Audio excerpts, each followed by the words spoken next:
Herkese merhaba, podcast'imize hoş geldiniz. Bugün sizlerle IB programının en farklı ve düşündürücü derslerinden biri olan Theory of Knowledge yani TOK üzerine konuşacağız. TOK sadece bir ders değil, bildiklerimizi, nasıl bildiğimizi ve neyi gerçekten bilgi olarak kabul ettiğimizi sorgulatan bir yolculuk. Bu keyifli sohbet için bugün aramızda çok değerli bir konuğumuz var. TOK öğretmeni Sema Bes. Welcome to our podcast, Miss Bes. It is great to have you here. Thank you so much. Thank you for welcoming me for your podcast club.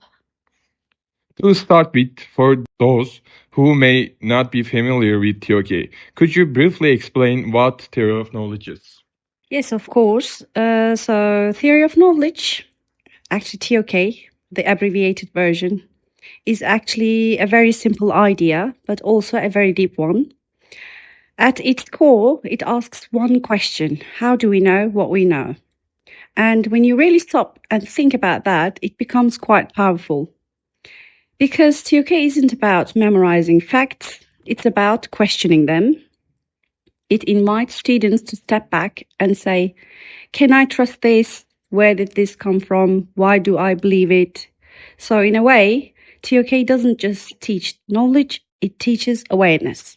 What makes TOK different from other subjects in the IB curriculum? What makes TOK different is that it doesn't belong to just one subject. It actually sits between all subjects.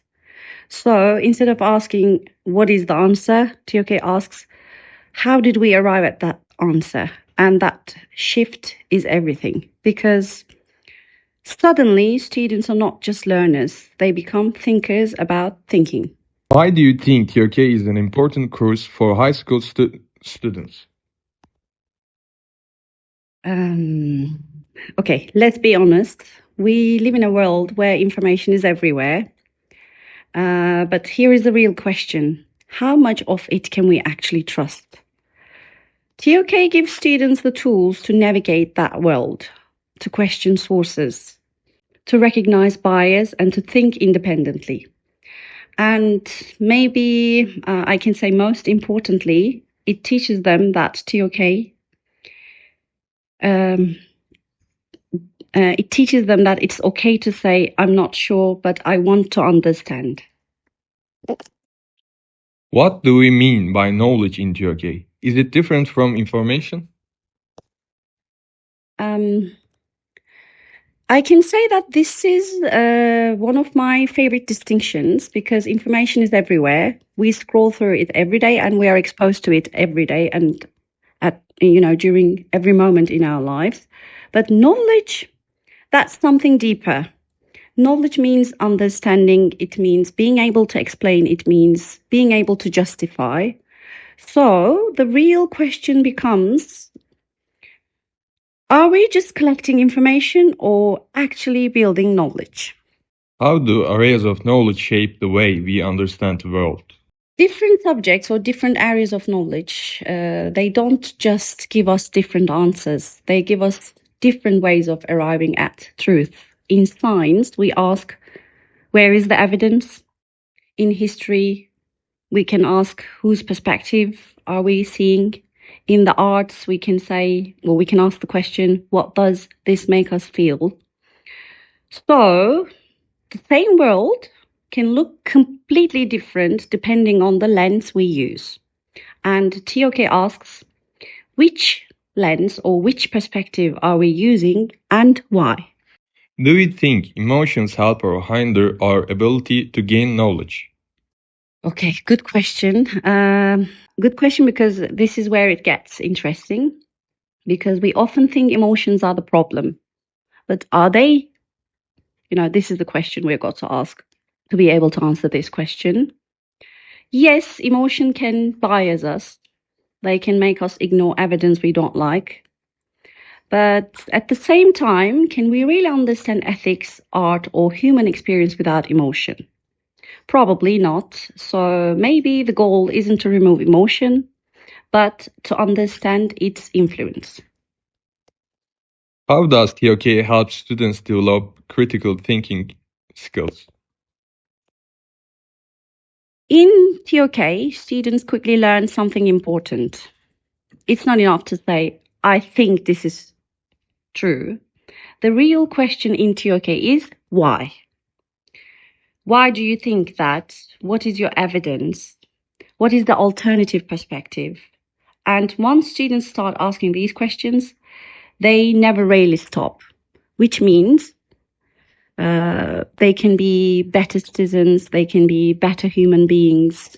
Can you share a classroom discussion or activity that really made students think deeply?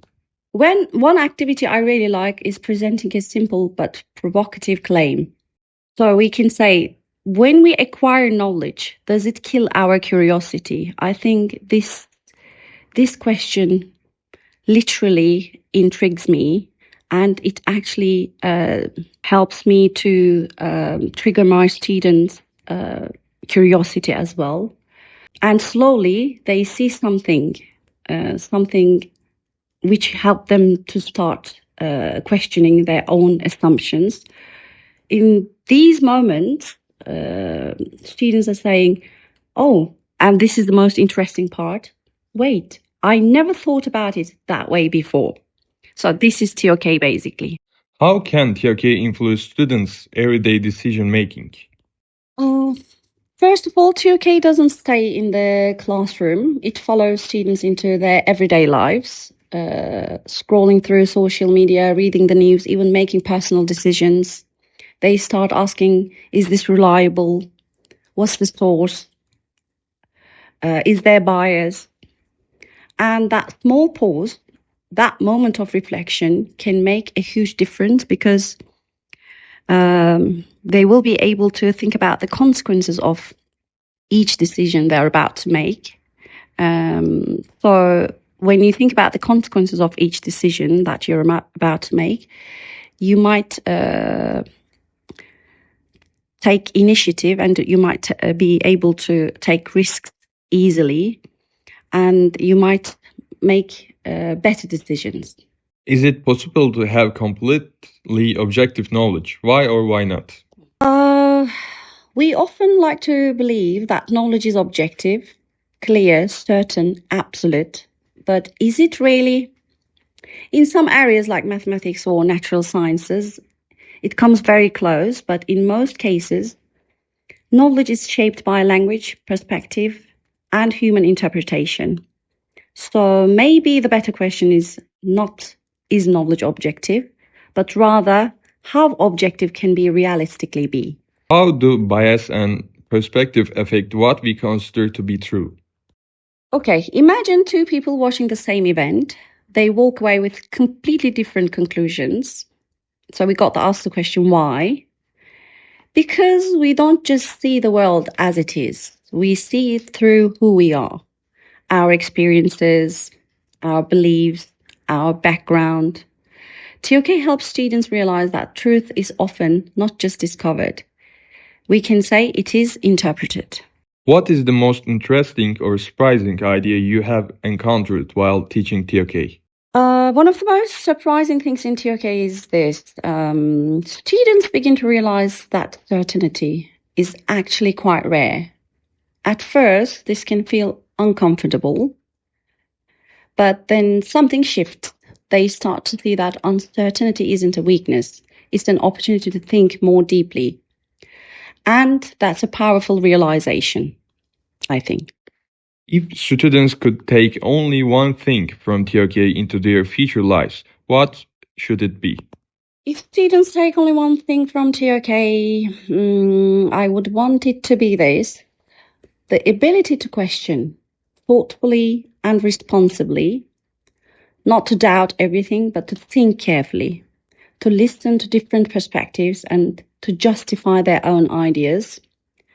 Because in the end, it's not just about what we know, it's about how we think. And also, I can say that I always say to my students during our lessons, from beginning till the end, there is no single right answer. I have a question for you. Can I? Yes, thank you. Teacher, when you started to teach TOK, it's not teaching, obviously, because I think you give the way of thinking to the students, right? Anyway, does it affect your special life or teaching life? Thank you so much, Bahar teacher. It's a very good question. Yes, it does. Since I started to teach TOK, I've started to think a lot more deeply. Like, for example, when we think about the questions, like, does acquiring knowledge destroy our curiosity? These kind of questions, they make me think in my personal life, like, and I say to myself, oh my God, I have never thought about this before. I actually have to think about all the things that we speak during our TOK lessons. I have to think about them, like in my personal life, while commuting somewhere, even while eating, these kind of interesting but simple. These are very simple questions, but it's quite interesting because in most education systems, the students, or students in general, let's say, they are not encouraged to think about these kind of simple things. I don't want to say just, being philosophical, but the thing is, I sometimes feel like a 5-year-old child because, they keep asking questions and sometimes you don't know the answer, or sometimes you can come up with many answers, but you don't know which one you're supposed to say. So I feel like a 5-year-old student since I started teaching TOK. Teacher, what about the emotions? Emotions. So you mean how I feel? Yeah. Okay. I feel intrigued. I feel curious. Kinda build my confidence a bit more. Because unfortunately, not everybody thinks about these kind of questions in their daily lives. So it helps me to feel more confident. It helps me to feel more interested in, everyday situations, or when I read the news, I start to see everything from the perspective of TOK. Like, I keep asking different questions in my mind. I try to see the points of view of people who are involved in this incident or event. Yes, I feel like I am a lot more curious and, in a way, a lot more courageous, more assertive in life. Thank you so much, teacher. Thank you.